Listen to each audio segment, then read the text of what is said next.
I noticed something before I ever named it. It was the way conversations kept moving. Even when I hadn't finished my thought. Not because what I said was wrong. Not because anyone was angry. Just because no one was waiting anymore. When you're younger, people lean in when you speak. They interrupt you because they're excited. They argue because they care. After 70, they interrupt because they assume you're done. Or that you were never really starting. I'm still here.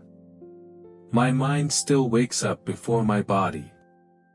Ideas still arrive uninvited. But somewhere along the way, society decided that older people should use fewer words. And even fewer opinions. No one announces it. There's no rulebook. It just happens quietly. You offer a thought. And someone finishes it for you, incorrectly. You begin a story. And a younger voice jumps ahead, impatient.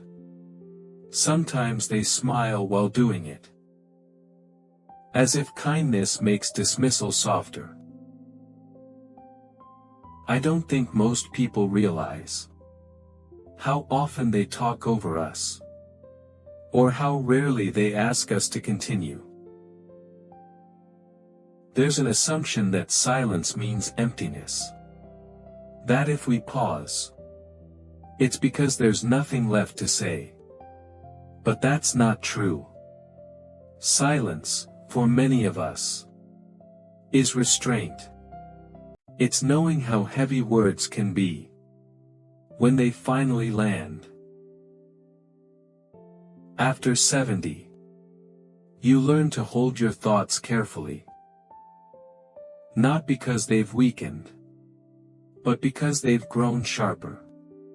You've lived long enough to know that not every truth needs air. But it still hurts when no one asks for it. There's a particular kind of pain in carrying wisdom that has nowhere to go. Not because it's outdated. Not because it's irrelevant. But because it arrived too slowly for a world that rushes.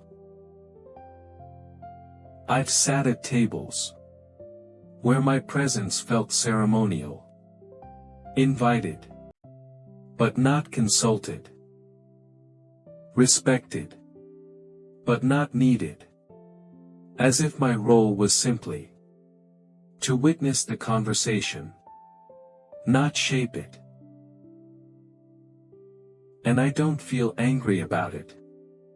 Anger would require energy. This feels heavier than that. It feels like being gently set aside.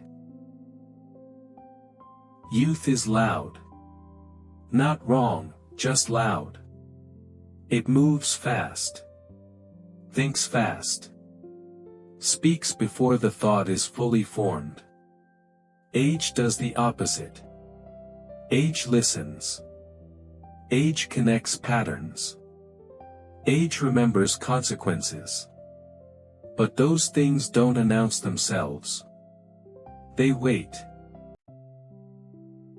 And waiting, in this world, looks a lot like disappearing. What hurts most is not being contradicted.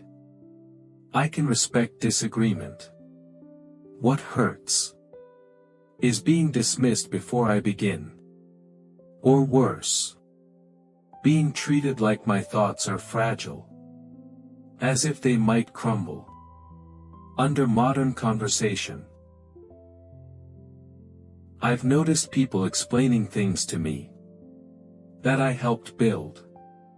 Technology, systems, workplace habits. They speak slowly, politely, as if age erased my past. As if decades of thinking expired quietly at 65. I don't correct them. Not because I can't, but because correcting them would require proving that I still belong. And I'm tired of proving that. There's a dignity in choosing silence. But there's also grief. Because silence, when misunderstood, becomes invisibility. I still have questions. I still revise my beliefs. I still change my mind.